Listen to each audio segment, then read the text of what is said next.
This is our intro episode, so you just get me today.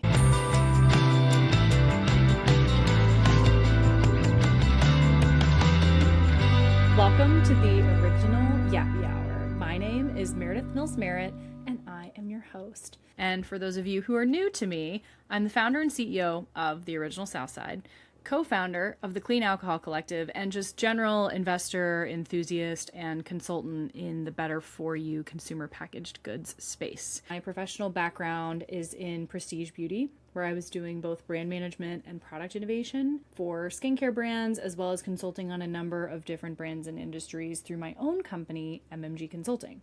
On a personal level, I live in California by way of Oklahoma and Texas, which is where I grew up and went to undergrad and graduate school, respectively.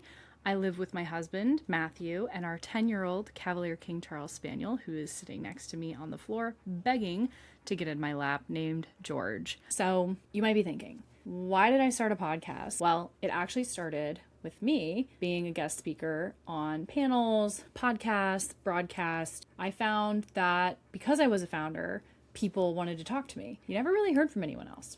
And this got me thinking that a lot of people may not know just how much work and how many people and teams are responsible for the products and services that you interface with every single day. From the coffee that you wake up and pour into your cup, to the car that you take to work, to the matching Pilates set that you found on Instagram. I'm not kidding when I tell you there are hundreds of people working to influence your decision making when it comes down to it. And not to mention all of the products in the grocery store or Sephora, wherever you like to shop. So I was like, let's bring it out of the shadows. With that came the idea of the original Yappy Hour. Let's do something fun. Let's do something where it feels like you're getting a drink with an old friend, but all the while we're talking strategy and behind the scenes of the brands, creators, campaigns that you absolutely love or that you absolutely don't love.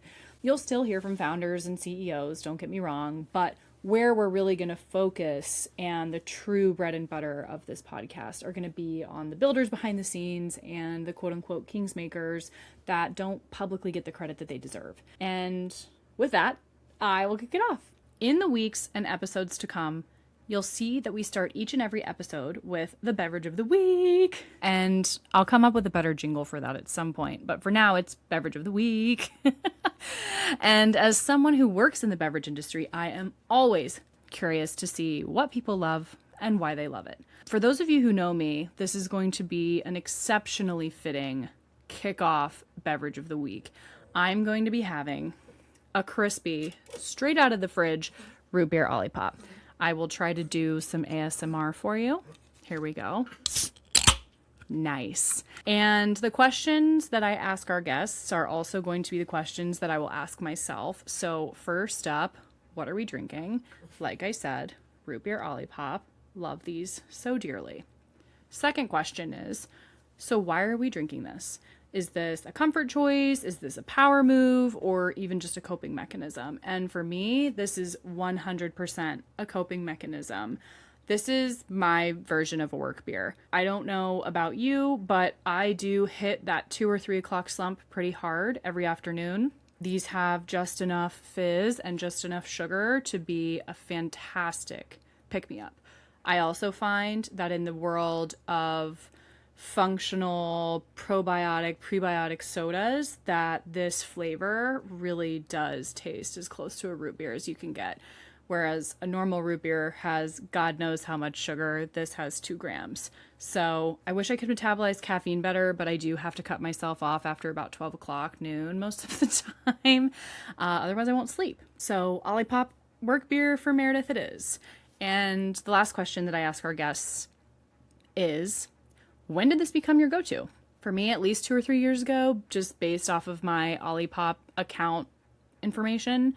And my husband actively jokes that if there's ever a class action lawsuit that comes out against Olipop, I'm going to be set for life. So first of all, let's hope that doesn't happen. But if it does, you know where to find me. Okay. In terms of podcast format, once we move out of the beverage of the week, I haven't even taken a sip of this, so God, that's so good. In terms of podcast format, once we move out of beverage of the week, what you'll see is we go through some core sections and we end with sip or spill, which is our rapid fire segment, and then just general curiosities. The sip or spill questions, as alluded to in the name, are questions that you're dying to know where we sip on a South Side. With that, I had my friends craft these questions for me for sip and spill, and I'm reading them for the first time, so bear with me. I have pre-poured my South Side into a glass with a lemon wheel because I'm the founder and I have to make it look fancy. So for those of you watching this on YouTube or Instagram, then you'll be able to see. Otherwise, you'll just be able to hear. First question, what brand is all marketing and no substance? Ooh. Okay. For me, I know the phrase is that we should not yuck other people's yum here, but do not get me started on the Alhambra bracelets. I have a whole diatribe there. Let's start seeking out more independent jewelers. My whole shtick is if you're going to spend an arm and a leg on something, don't you want it to be a little bit more unique? Okay, with that, I'm gonna take a sip. What retailer is the hardest to deal with? So that's the second question. I'm going to sip. I'm not going to answer that. Third question, what trend needs to die immediately? Oh my God, the glorification of Carolyn Bessette Kennedy. I don't know if anyone is watching or has watched the JFK love story that is on Hulu right now. Personally, I absolutely love the show, but I feel like all over Instagram Reels and TikTok, all I see is like the Carolyn Bessette Kennedy aesthetic. And I'm like, we have got to understand that she just wore slacks to an office in New York City in the 90s. Like, since when is that groundbreaking?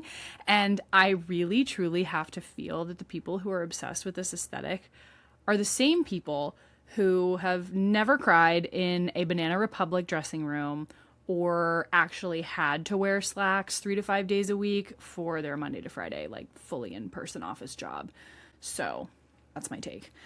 The next question is, have you ever felt jealous of another founder? Ooh, the answer is yes. Honestly, all the time. There's a lot of pressure as a founder to play the build out loud game, which is what I'm obviously doing. And so it's really hard to not compare yourself at times, especially across industry where, you know, AI and tech are having a heyday and people love to invest in that. CPG is a little bit more difficult. And then when you get into the vice category, which is where we live, not many people are as open to investing and don't give you as many callbacks. And so you can't help but compare and contrast your reality with other people's realities. And that's true for so many things in life outside of just being a founder. So I just kind of have to, you know, keep my head down and roll with it. I think I deserve another sip after that answer too. Okay, last question, then we're going to move on. Do you get to set your own salary, or are there benchmarks/boards who approve it? This is interesting. It's going to be different for every startup. For Southsides specifically, in the beginning, the board set my salary, and my performance is always half business, half KPI focused. And it's evaluated annually because we're still largely bootstrapped, so it's always a conversation. And for me, because this is my baby, I was happy to be, let's call it cash poor, equity rich. And I don't want to be a financial strain on my own organization. So now we're going to move through to the end with that general curiosity section. Our first question is, give us your current sweet and sour. So for this, think rose and thorn. My answer is the sweet right now. Like I said earlier, I'm based in California. I'm in Los Angeles. I am so grateful for these later sunsets. It is Monday, March 23rd as I'm recording this, and moving into sweet, sweet summertime, surviving those winter months and making it past the 4 p.m. sunsets was so brutal. So I'm very thrilled to have our sunshine back. That's my sweet. The sour is, especially this week, having to make some really tough calls with work, and work being, you know, running the original Southside. I think that the CEO title is dramatically over glamorized, and after sitting in this seat, I am so grateful. It has taught me so much. I am a much better person for it. But sometimes the hardest things to do are the most obvious. And by that, I mean, it's just a really funny dynamic. Like, you can know in your gut that something is 100% correct, yet every single bone in my body will be screaming against me and I won't want to do it. And then once I do it, it's like a cloud has lifted. We are constantly building and unbuilding our team as we rock along. And so that is my sour of the week, or my current sour, I should say. The next question is, who is your dream, living or dead, happy hour guest? When I thought about this question, obviously because I work in beverage, having something like this made sense. But my own answer that I'll give is I would have really loved to sit down with Anthony Bourdain. I know that he is problematic to some, but aren't we all? And a quote that I not only revisit, but try to live as much as I can by is the one where he says to move as far as you can, as much as you can, across the ocean, across the river. The extent to which you can walk in someone else's shoes or at least eat their food is a plus for everyone. Open your mind, get off the couch, and move. I think that's so true. I think we often get really sidetracked by our own realities, and it's hard to take ourselves out of our own body. But if you can even just go across town for dinner, that'll give you some more perspective. So I love that. Always a reminder to keep traveling and never stay stagnant. Number 3 is, what is your favorite bar snack or cocktail menu hors d'oeuvre? This is such an easy question. I am a foodie. You'll hear me talk about this. This is a toss-up between a devil on horseback. And for those of you who don't know what a devil on horseback is, it is a stuffed date wrapped in bacon. Oh my God. I'm leaning into the microphone as I say this. They're so good. But those aren't really on a lot of bar menus, so I will settle for caviar with potato chips and creme fraiche. I am gluten-free, so a lot of the times I can't have the bellinis. Sometimes the kitchen will cut up some little cucumber rounds. That's just as good. But give me the ruffle potato chip with the thickest creme fraiche you can get your hands on, some chopped chives, and a little bit of caviar. Oh my God. I'm hungry just thinking about this. Okay, last question is, finish this sentence. I am happiest when ... This is like, immediately I know exactly where my mind goes for this question. And I am in my family home in Oklahoma City. My brothers and their significant others are there. It's Christmas time, specifically because we have 2 Christmas trees, and one of them is a fake Christmas tree with like the old school multicolor lights. None of this LED light bullshit. I like the classic Christmas lights. So that tree is in the living room. It is dimly lit.